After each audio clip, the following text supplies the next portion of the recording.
इतिहास की किताबों में नेपोलियन बोनापार्ट के मिस्र अभियान का जिक्र आते ही पिरामिडों और महान सेनाओं की तस्वीरें दिमाग में उभरने लगती हैं। लेकिन क्या आपने कभी सोचा है कि उस रेगिस्तान की तपती रेत में एक भारतीय सिपाही का क्या काम था? यह कोई कल्पना नहीं, बल्कि उन दस्तावेजों में दबी एक सच्चाई है जिसे अक्सर नजरअंदाज कर दिया गया।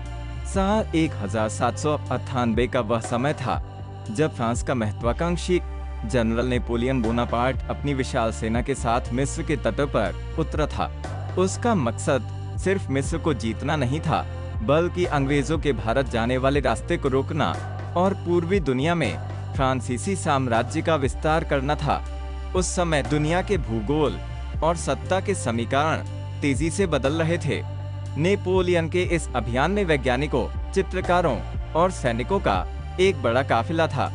लेकिन इसी भीड़ में एक ऐसा नाम शामिल था जिसकी मौजूदगी आज भी इतिहासकारों के लिए एक पहेली बनी हुई है। फ्रांसीसी सेना के आधिकारिक रिकॉर्ड्स में एक ऐसे सिपाही का जिक्र मिलता है जो ना तो फ्रांसीसी था और ना ही उस इलाके का निवासी। वह भारतीय मूल का था। सवाल यह उठता है कि हजारों मील दूर एक फ्रांसीसी जनरल की सेना में एक भारतीय सिपाही का अस्तित्व कैसे संभव हुआ? उस दौर में भारत में अंग्रेजों का प्रभाव बढ़ रहा था और मैसूर के सुल्तान टीपू सुल्तान का नेपोलियन के साथ पत्राचार का इतिहास जगजाहिर है। इतिहासकारों का मानना है कि नेपोलियन और टीपू सुल्तान के बीच एक गुप्त समझौता था जिसका मकसद अंग्रेजों को भारत से बाहर खदेड़ना था। इसी कूटनीतिक संबंधों के तहत कुछ भारतीय लड़ाके या शायद कुछ दूत नेपोलियन की सेना के साथ जुड़ गए थे। मिस्र के काहिरा और अलेक्जेंड्रिया की गलियों में जब नेपोलियन के सैनिक मार्च कर रहे थे, तब उस भारतीय सिपाही की अलग पहचान ने कई स्थानीय लोगों और फ्रांसीसी अधिकारियों का ध्यान खींचा था। सैन्य डायरियों में उसे हिंदुस्तानी कहकर संबोधित किया गया है। वह केवल एक सैनिक नहीं था, बल्कि एक मध्यस्थ की तरह काम कर रहा था। लेकिन रहस्य तब गहरा गया जब नेपोलियन का मिस्र अभियान विफल होने लगा। नील नदी की लड़ाई में नेपोलियन की नौसेना का सफाया हो गया और उसकी सेना रेगिस्तान में फंस गई। अराजकता और तबाही के उस दौर में वह भारतीय सिपाही अचानक गायब हो गया। उसके गायब होने की खबर ना तो किसी फ्रांसीसी रिपोर्ट में दर्ज है और ना ही किसी आधिकारिक दस्तावेज में उसकी मौत की पुष्टि हुई है। वह बस इतिहास के पन्नों से ओझल हो गया। क्या वह रेगिस्तान की रेत में दफन हो गया या फिर वह छिपकर अपनी वतन वापसी की कोशिश में लगा था? कुछ इतिहासकारों का तर्क है कि वह सिपाही वास्तव में टीपू सुल्तान का एक जासूस था जिसे नेपोलियन की गतिविधियों पर नजर रखने के लिए भेजा गया था। जैसे ही उसे लगा कि नेपोलियन का अभियान असफल होने वाला है, उसने वहां से निकलना ही बेहतर समझा।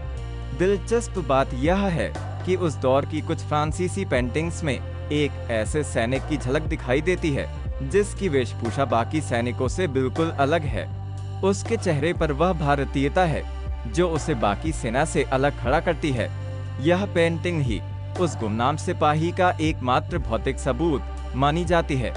हालांकि इसकी कोई पुख्ता पहचान अब तक नहीं हो पाई है। क्या वह कोई भगोड़ा था या फिर एक साहसी योद्धा जो अपने मिशन को अंजाम देकर गुमनामी के अंधेरे में खो गया? इतिहास के गलियारों में ऐसे हजारों लोग हैं जिन्होंने अपनी पहचान से ज्यादा अपने कर्तव्य को महत्व दिया। उस भारतीय सिपाही का गायब होना इस बात का प्रमाण है कि 18वीं सदी का भूराजनीतिक खेल कितना जटिल था। नेपोलियन की वह भव्य सेना एक दिन इतिहास बन गई, लेकिन वह सिपाही एक ऐसा रहस्य छोड़ गया जो आज भी हमें सोचने पर मजबूर करता है कि आखिर उसकी मंशा क्या थी और उसका अंत कैसे हुआ। शायद वह मिस्र की रेत में ही कहीं दफन है, अपनी कहानी को हमेशा के लिए समेटे हुए। इतिहास के ऐसे अनसुलझे पन्नों को पलटना हमेशा ही रोमांचक होता है। अगर आपको यह कहानी दिलचस्प लगी और आप इतिहास के ऐसे ही अनसुने रहस्यों के बारे में और जानना चाहते हैं, तो चैनल को सब्सक्राइब करें, इस वीडियो को लाइक करें और अपने दोस्तों के साथ इसे शेयर जरूर करें।